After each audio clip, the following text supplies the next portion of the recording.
Okay. Um, Hello, everybody. Guys, Hello. A little bit of technical difficulty. Now the question, are we in Mercury retrograde or is it Robert the Doll messing? We're maybe a little bit of both. I was going to say definitely both. I don't put much stock into Mercury, so I guess I have to put it all onto Robert. I like how you're more inclined to believe a doll is affecting You're right. than believe in Mercury retrograde. yeah, I'm gonna leave this more to Robert because I've been doing a lot of research on him just to update myself on some of the background, and so maybe Robert's not happy. Hey. Am I the only one hearing growls come through every other word he says? Yeah, I am. No, I think it's like a delay. That was weird. Yeah. Delay on the end here. So since we kind of jumped in, let's back up a little bit. We are bringing a good friend of all of ours, I think by now, especially after Grafton, even though I didn't get to go into the girls' bathroom with everybody. But psychic medium, also tarot reader, Larry. And Larry, you go out on some paranormal things here and there. Yes, I do.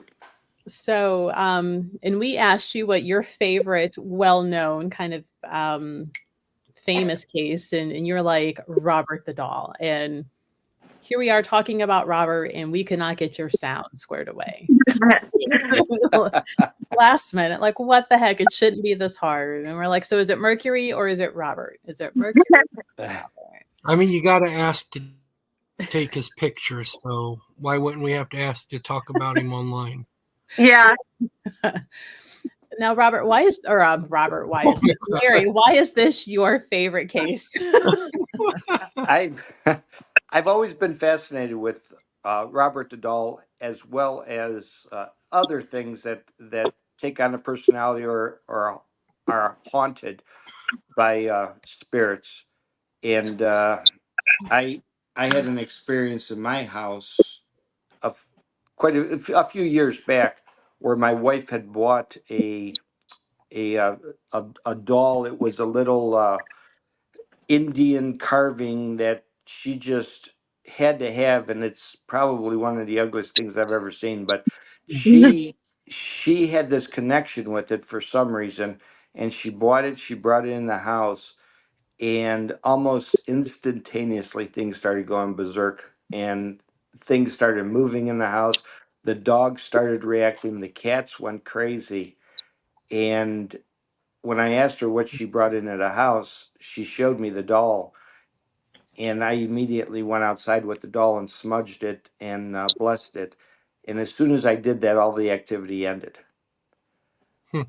So, Robert the doll was one of I had heard about him. I've never seen him in person, nor do I really want to.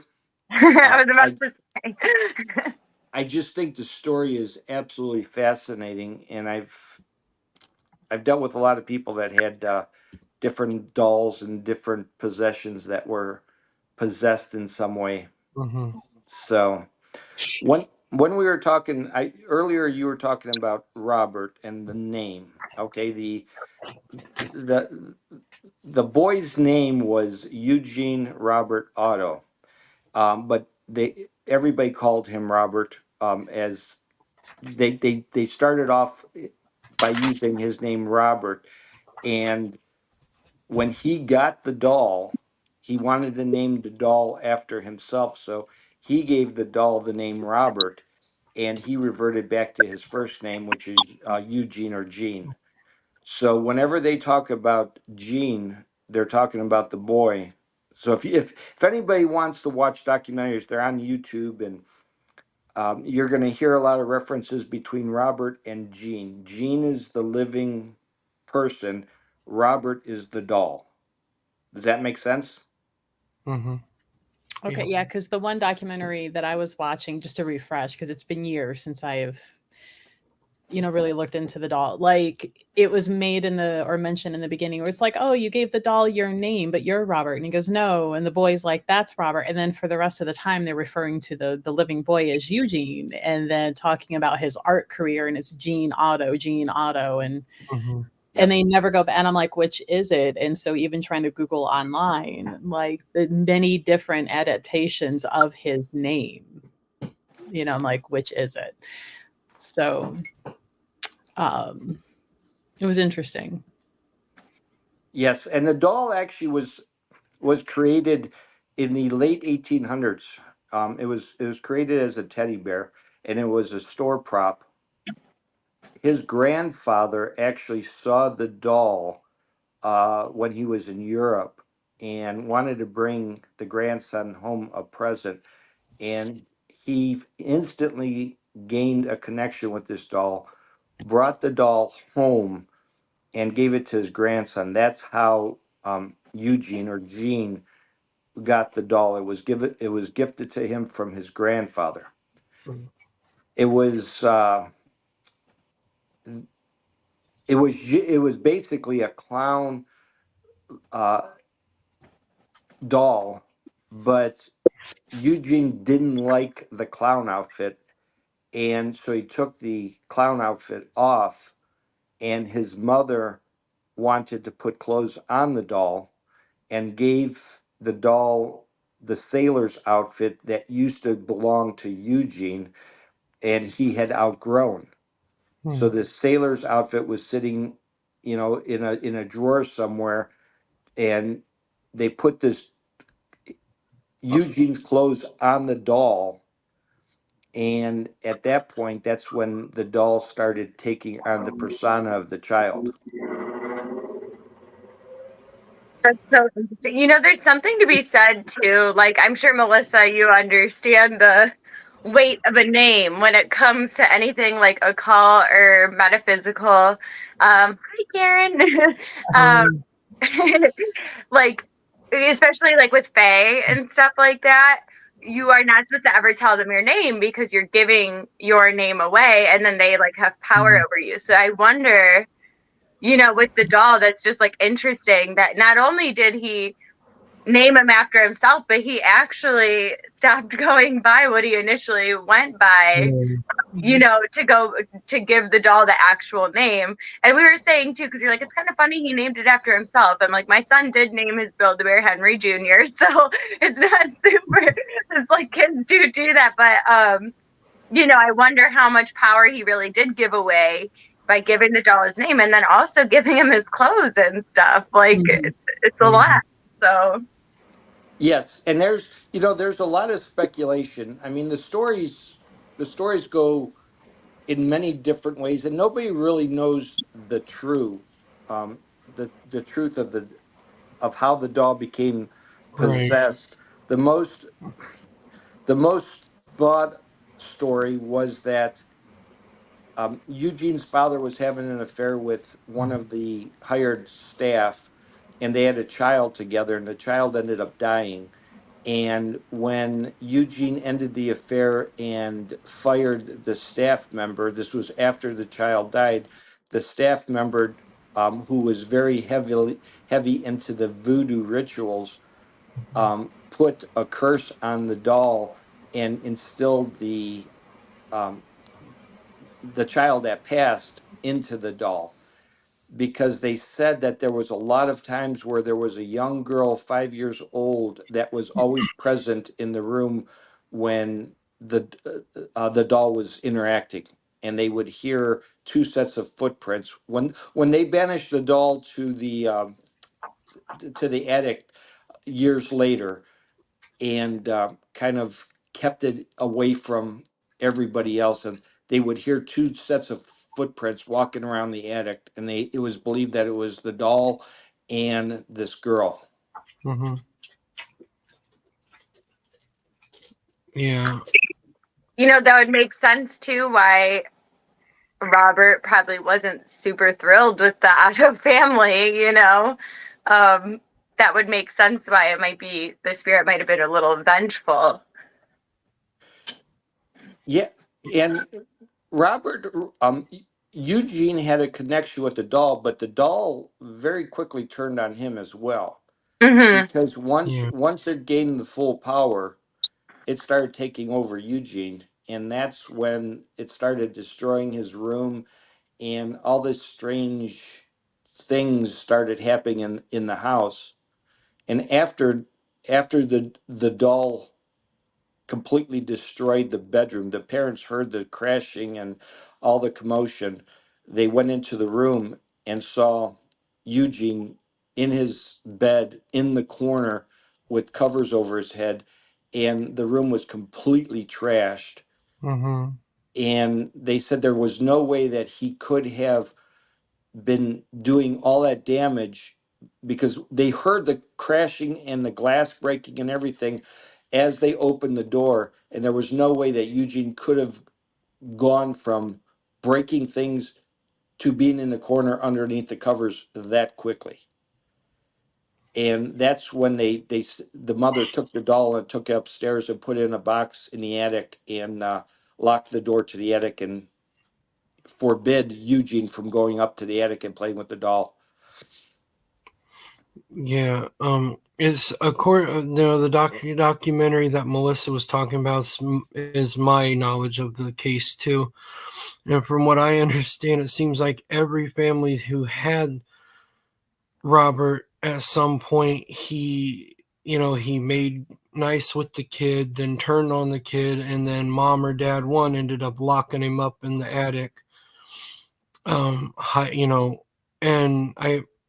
I seen, according to the documentary again, it seems that after Eugene's mom passed away, him and his wife moved into the house, and then she found Robert, and he basically tried to ruin their marriage, is basically what I seen. He came between them, and she ended up locking him in the attic. Yes, there was uh, Robert. Eugene was the only child that was attached, that had possession of the dog, or the doll and the dog. Because there was two animals. There was Robert the doll and the Yeah. dog that would sit on uh, Robert's lap. Yeah. Oh. And there was when the doll was locked in the attic, or Eugene never went back up to the attic to get the doll. Years later, Eugene moved to New York as he got older, started a career, and started his art practice up in New York. When his mother passed, that's when he came back to the house and decided that he was going to take the doll with him, because he felt like he could, as an adult, he could control the doll better than anybody else. And he didn't want to take the chance that this doll would hurt anybody else. So he took the doll back with him. Oh, okay. And then that's when his wife started turning on the doll, because she noticed that this doll was possessing him, and that he was spending more time with the doll than with her. And she resented the doll, and she took the doll and she moved it into another room, uh, away from the turret room, which is where Eugene originally put the doll. Yeah. After she replaced the doll into another place of the house, Eugene started having dreams. The doll would come to him and clearly said, "Put me back where I belong, or she is going to uh, have harm come to her." Okay, Mm. and that's when Eugene put the Robert back in the original spot in the room, and that's when the wife got really angry, and they started having all kind of marital problems, because he took Robert over her. And later on, when Robert died, because he ended up with or when Eugene died, he ended up with Parkinson's. Mm-hmm. His wife took the doll, put it in a box, and put it up in the attic and stored it up there and left it there. Be quiet. when she sold the house, she removed all of her belongings and left Robert the doll in the attic. The neighbor bought Hmm. the house, found the doll, and brought the doll out and created a connection with the doll. And then all of a sudden, the doll started moving around the house, changing things in the house. And that's when she realized that this doll was possessed and haunted. And that's when she gave it to the museum where it's at right now. 3 months after she took it to the museum and gave it to the museum, she died. She died of a horrible death. I'm not exactly sure what happened. I just heard it was a horrible death. 3 months to the day that she gave Robert to the museum, Mm. and he's been there ever since. So my question, because it's been a while since I've watched this documentary, but did anyone ever try and my knowledge of things like this is like destroying the item does not always, solve the issue, right? It's like those movies you always see where people like burn the Ouija board and whatever. Mhm. But did anyone ever try to destroy this doll? Or were they just like, yeah, we're gonna just keep him. It's fine. Like it just is like alarming to me because even knowing what I know about that's not gonna solve the issue. Like my first thought is torch that sucker. Like he's Yeah. going on a bonfire. You would think. No, like- the only thing they did was they moved it to the attic and put it in a box, and tried to keep it away from everybody else. Like the protective power of an attic, really? Yeah. Like the attic is going to contain everything, and because you lock it in a trunk, really? Yeah. Yeah. If that's the case, there would be a lot less paranormal out there because everybody would just throw everything up in an attic, and all problem solved. Attics protect everything. Right. Yeah. But eventually that attic's going to be opened or fall down, or just like we talked about with the priest and the exorcist last week. Eventually whatever's in that attic is going to find its way out. Right, Sandy. The power of the attic compels you. Does it? Yeah. The power of the attic compels you. Does it really? Well, like- and if Box, put a bunch of rocks in the box, drop them in the ocean. Like, I don't know, no disrespect. I hope that but I'm just saying, like, that would have been what I did. Just saying. Yeah. Be careful, he may be listening. Yeah, that's what I told Melissa earlier. I started saying something out of the way about him. Then I was like, you know what? Let me shut up because he might be listening, and awful things have happened to people who have disrespected him. So I'm not going to take my chances. Well, there are so many letters of people that have gone to see him in the museum that have either made fun of him, Mhm. or disrespected him in some way, that they ended up sick or had bad things happen to them. Could just be bad luck, but they wrote letters apologizing to Robert, and those letters are on display at the museum right around his where he's kept in that glass cubicle.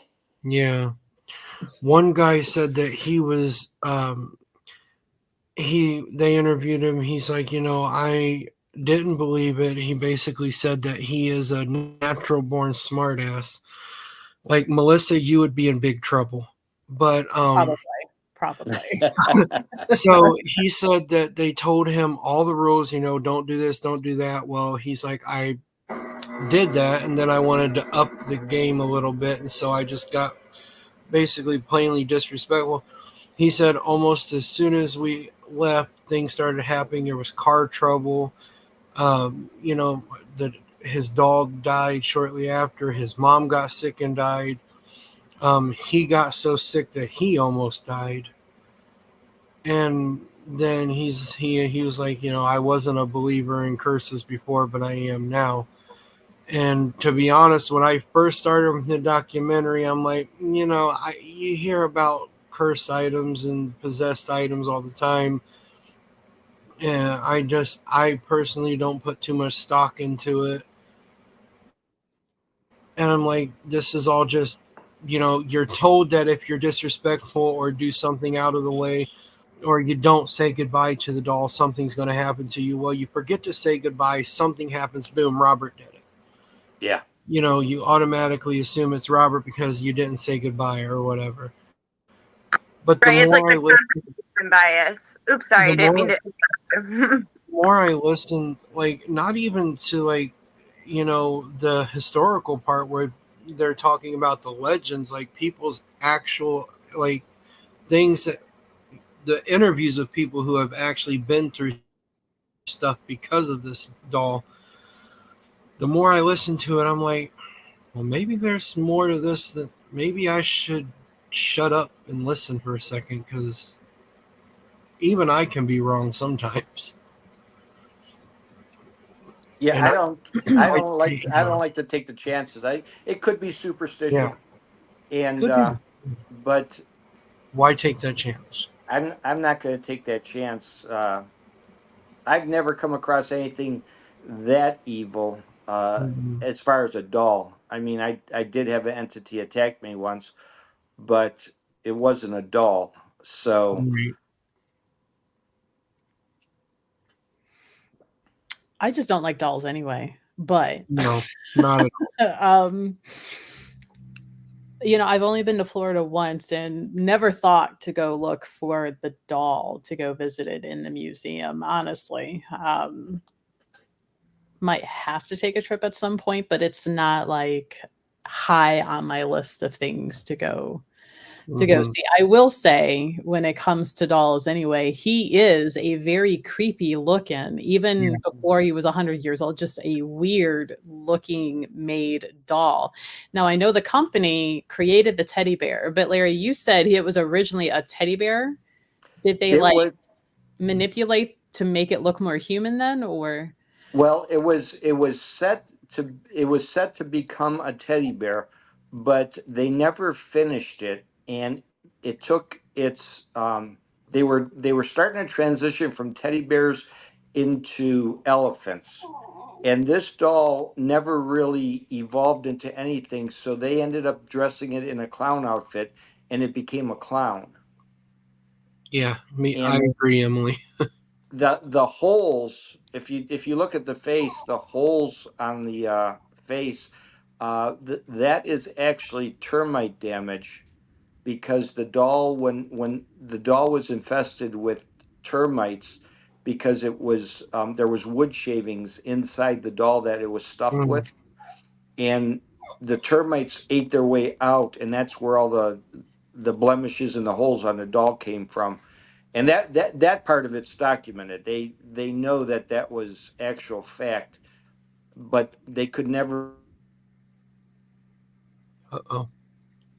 Oh, Robert took him out. Come back. Either that or he's getting a phone call because he's on his phone. While we're waiting for that, whose grandpa saw Robert the doll and was like, who would love this? Yeah.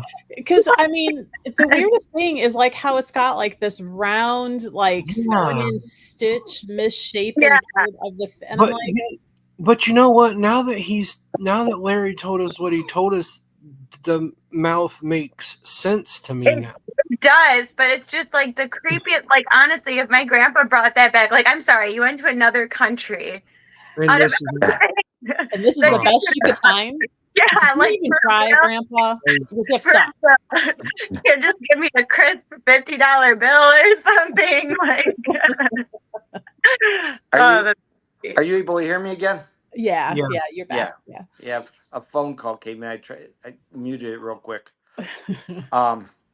Yeah, it's a creepy looking doll, but they end up having to treat it to kill the termites inside. But they tried to restitch and fix the blemishes, but nothing worked. The doll likes to look that way. Had a mouthful of coffee when I read that. Don't choke me live on air, Karen. I'd be mad at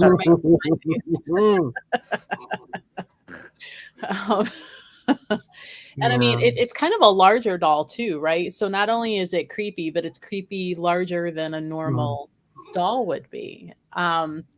And I know in the one documentary, they were implying like one of the servants of the house actually saw this thing walking down a hallway. Yeah, Yeah.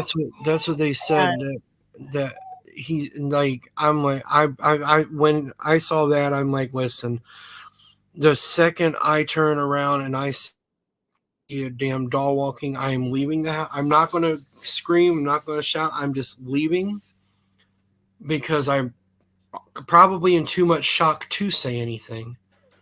I'm leaving. I'm going to have to go and change my pants. But I'm leaving. I'm not coming back. You know, it's just, he can have the damn house. I don't want it. This house is yours now.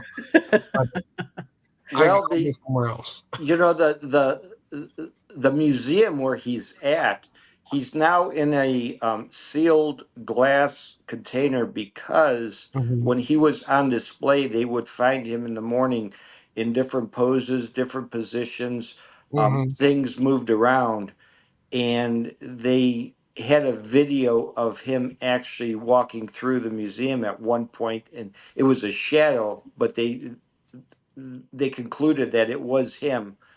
And Chris? so now he's tied up. He's in a chair, tied with monofilament lines, so that he can't get out, and they have him in this sealed container now. But they've also found chairs and a small step stool that was moved to that container, as if someone or something was trying to get him out. So it's pretty creepy. Right, Aaron? That's exactly what I'm saying. I mean, I'm debating between two reactions. Like, either I don't play football, but I will punt that damn doll across the, you come at, or I'm gonna turn around and be like, I'm with Richie, like, you own the place Yeah. now. Like, Yeah. I don't know which one, might depend how much coffee I've had for the day. But Now here's an interesting question. I was pondering this just recently, because I was listening to one ghost hunter, and this is a question for all three of you. The one ghost hunter said, never ask the doll for permission, because when you're asking the doll for permission, you're giving that doll or any other entity the power over you, because it's saying that they're more powerful than you, and you never give up your power. What you do is you thank the doll for the privilege of being able to take the picture, and that keeps you on a level surface. Have you guys ever heard anything like that? I mean, I've heard people say that, but like in the case of Robert, I think I would rather just go ahead and ask permission, because I mean, people have not asked permission and things have happened. Bad things have happened. I don't think thanking him, just taking the picture and then thanking him for it levels that out. I mean, and if it does, okay, so it does, but it's the same damn thing. I mean, thank you for allowing me to take this picture. Well, that's the same as asking permission. It's just, it's one of them things where I have heard the expression, it's better to ask forgiveness than permission. And Yeah. at that point, that's what you're doing, but it's the same thing. So you might as well just follow the rules that they have set for him right away and not worry about it. As for in general, I normally wouldn't ask permission, but for him, I would make the exception. It kind of reminds me of, like, again, like with Faye, that like if you find a little gift that you think might be from them, and you're not really interested in working with them, you never say thank you, because you're basically making it like I owe you now, So I sort of see the similarities in the sense that it's like it is giving power away, where someone might say like instead like, hey, I'm going to take this picture, Robert, like I hope that's okay, but you're saying like I'm going to do this. I probably would be erring more on the side of what Richie said, just because I am paranoid. And the doll, like I'd really rather deal with the demonic entity than like deal with Robert the doll. I So think I know Chris on this one big time. yeah, just gonna skip the pictures. I probably wouldn't even go in that.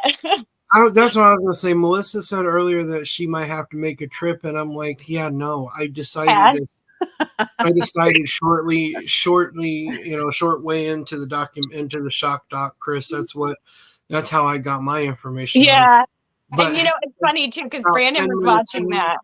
Oh, go ahead. 10 minutes in, I'm like, yeah, I don't have to worry about Robert because I'm not going anywhere near him. Exactly. I'm like, I'm good not even going to the same state he's in. Let him stay down there. Yeah, I remember too, because like I was telling Brandon about it, right, and kind of watching it with him back when I did watch it. And I was like, you're the person I would never bring with me, because that's the other part of it, is like that you hear a lot is it's someone who's really into it and respectful, and then they bring somebody that isn't really taking it seriously, and then that person gets it, because they're not. So I told him, I was like, if we ever go to anything like that, I don't care. He is a little bit more of I don't want to say a baby, but he kind of gets scared of stuff like this probably easier than I do. But I would, if I ever brought people with me, I'd be like, you better act right. I swear to God, or you're going to just be a sacrifice to Robert, because I'm cool. Like, I didn't do anything. I mean, I want to say it is kind of like a power play. Like, you don't give any sort of less than, right, with whatever is attached. And part of me in the beginning was sitting here thinking, so whatever is attached, let's say it's a really messed up earthbound, right? Like, what was their mental situation? Like, this screams narcissist, this screams so many other things that I'm probably would misuse the incorrect labeling, but the fact that like it takes over, you have to give it I'm like, this is such a this would be like the Predator now, right, that we see on all the documentaries, true crime, like somebody who is looking for certain type of people to mess with, because for some reason this doll doesn't affect other people. Why is it not following home all the people and messing with the people that worked at the museum? They know these rules, but yet there's not tons and tons, unless I haven't seen them, and Larry, you can correct me, but there's not all of these people who had fled the museum who are like, this thing is doing this at my house, I am now divorced, so I'm like, it seems to know who it can mess with, which is certain types of predatory personalities. The narcissist knows to go after certain types of personalities that they can manipulate. So when you know that, and even if you watch like, true crime, these profilers know how to act and interact to get the information out of the suspect, of like, well, you got to act like this to get this type of information, or you don't say this, and you know, to manipulate that. So, I can see, don't go in there giving away by asking permission, like, may I, or is it okay? It's like, I'm taking the picture and your ass stays here, so then maybe you have that. And so it's like, do you have the time later to do that mental battle? If it's like, I didn't give permission, so now I'm gonna and like the battle of wills in a way. But I really do think that this whatever is really good at judging personalities and who it can mess with.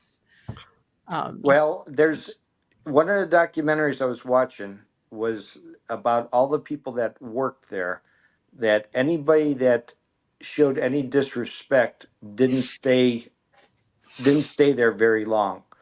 They were having horrible dreams and different things, and they just felt like they needed to leave the museum, and they never came back.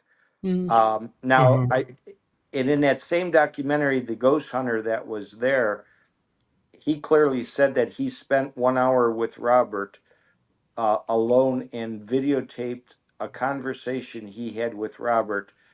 And when he said it was the eeriest Did I hear something? conversation. He said it was just him talking and almost like mental telepathy coming back through as far as answers. And he had the video set up on a tripod, and he could see that through the LED screen that the camera was focused on the doll because he wanted to see if there was any movement or anything. He then went back after this was finished. He went back home and went to watch the video, and the entire video was reversed, and not one picture was taken of the doll. The video was actually taken of everything on the back side of the camera. So the camera was facing one way, but it recorded everything on the opposite wall, and there wasn't one image of Robert on that camera. And he says, I just can't understand that. I can't figure out how that happened. Yeah, that's crazy to me. I've never heard of that happening. That's weird. I've heard of it where you had a piece of evidence, and then when you go back later and look at it again, what you've seen before is no longer there. Yep. But I've never heard of a camera recording the wrong way. Yep. And that's what he said. It was the oddest thing. It's never happened again. That's wild. It's pretty cool. Yeah. It's cool. It's kind of interesting too, because it's like, for such a strong spirit, right, that's attached to this doll, I guess it's surprising that he wouldn't want the accolades, I guess. Like, you know what I'm saying? Like, his disdain for being photographed or videotaped or whatever it is surprising to me, because the doll seems to want the recognition and the power, and you know what I mean, from being so scary. So I guess it's like interesting that he doesn't really like to be photographed that much, or like you have to follow this specific process. I don't know if maybe it was just like a kind of like a fame thing, like he'll get more famous as there are these rules and people break them and they suffer the consequences. But it's just interesting to think about like what the mentality is. And then even so, you know, Melissa, you were talking about the personality types, and Larry, you said how they said maybe it was one of the staff at the house is like they're a legitimate child, right? That she had with the dad. Could it be that, you know, the practitioner kind of almost adjusted the way that the daughter's spirit would have behaved in the doll, you know? But then also, why would you do that to your own kid? So it's kind of like, you know, like if she would have done that, who would trap their child's spirit in a doll? I don't know. It just seems like, as a mom, that just seems like I would not do that. But who knows what her mental state is too. So it's really interesting, all these different parts of the story and how they come together. Yeah. And there's a lot of it is theory, and you know, it's like anything else. There's fact to a certain point, but then every time the story gets told by somebody else, it kind of takes on a new direction, or you know. So it's the one documentary I watched said, just be careful how much of it you believe, because there's no way of telling what the real truth is, because it's been reported so many different ways by so many different people. The one thing that is known is that Robert is known worldwide by ghost hunters and the paranormal people. Everybody in the world knows about Robert the doll. So yeah, I was thinking about it. So there's a couple things that I want to bring up. Going back to something that Melissa said about like the personalities and stuff. So, in the shock doc, Cindy Kaza, I don't know how many people trust her words, but I do personally. But she said that there's more than one spirit. There's multiple spirits. And when if I remember correctly, the guy who was talking to her is like, "Do you know why, he punishes people?" And she's like, "He says because they deserve it. He likes to go for the ones who come in here not believing that his curse is real." And that most of the like really bad things that happen, like the really scary things, the more violent things, is a malevolent male spirit that's connected to it.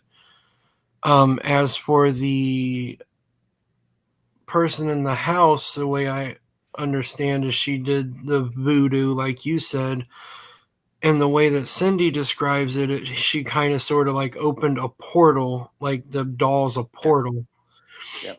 which would make sense, in that it's accumulated more spirits over time. But also, I think part of it, I think that there's many, many, many, many, many, many factors into this doll. I don't think it's just one thing causing everything. There are certain parts of it I believe could be the daughter that died. Parts of it that could be a malevolent male spirit.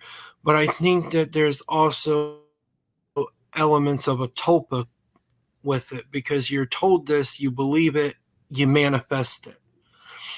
So I think, I don't know if a tulpa can exist alongside other spirits in this way, but like it's coming to me thinking about how famous this doll has been made, and it's just like how much of it comes from everybody believing it, because they've proven that you can make something happen. I mean, we know what everybody here knows, what I'm sure knows what a tulpa is.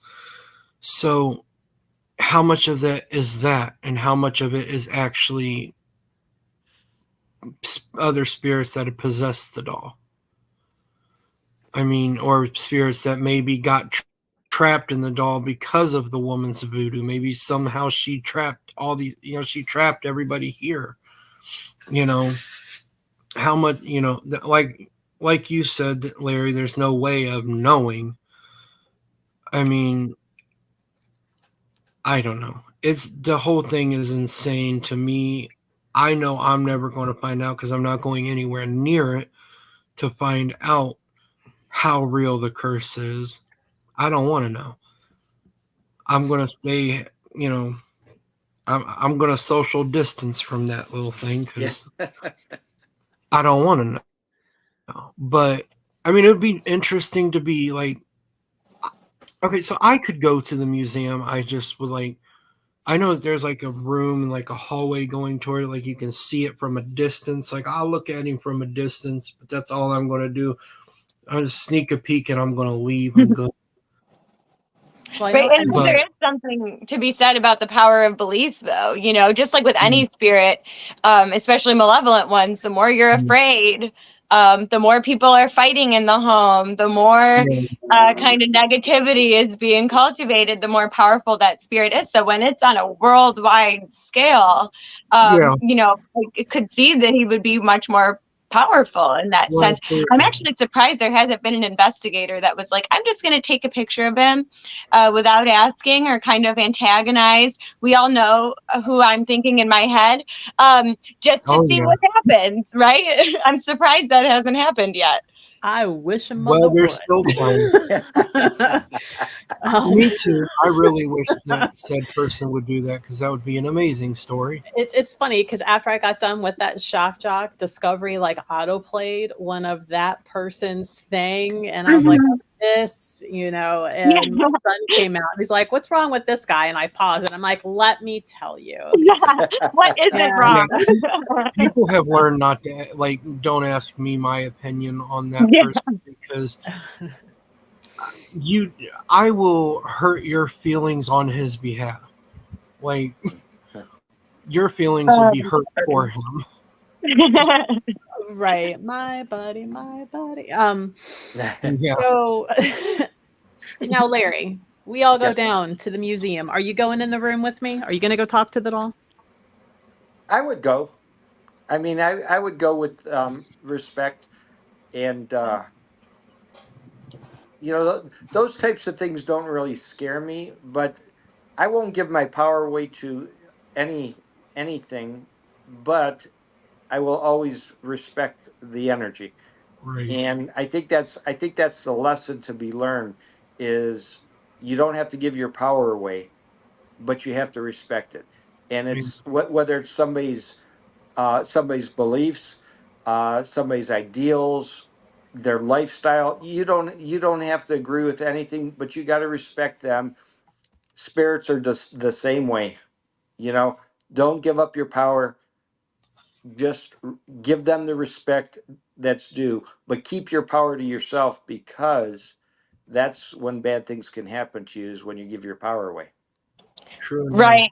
And that's like the advice I give a lot of people in the store and stuff like that. Like, obviously not antagonizing or anything like that, but when they have like a severe haunting in their house and they've tried cleansing and they tried this and they tried that, it's like to a certain point, you just have to believe that you are more powerful than anything. And that's what I tell my son too, because we've talked about how he's kind of opening up a lot and starting to see things in his room, which I mean that could be a whole live stream on its own. Look at my little Scorpio child. But I always tell him, I say, you're the most powerful thing in the room. You know, I'm like, you don't have to act like it, but you do have the power to always keep yourself safe.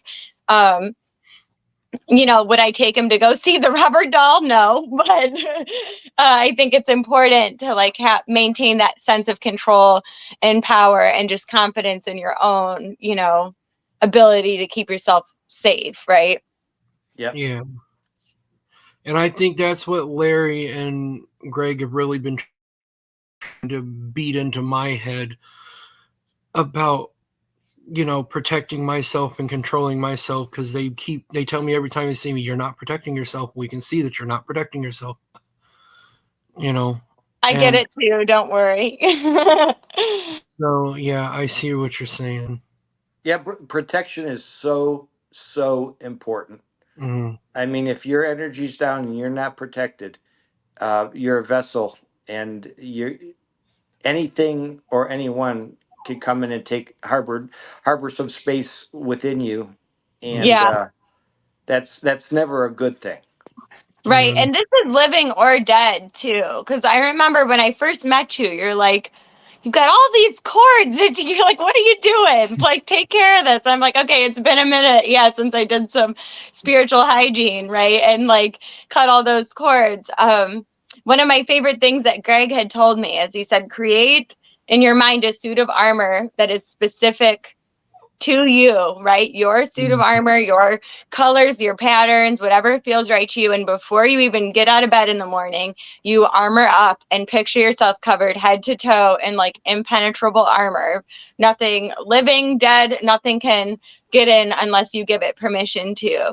And I've been practicing that, and it's really, really helped with both the fatigue from like living people and the dead people that tend to hang around. So just a little bit of advice.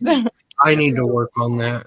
Yes, Robert is at the Fort Yes. East Martello Museum in Key West, Florida. So he is a current active exhibit. You can go in there.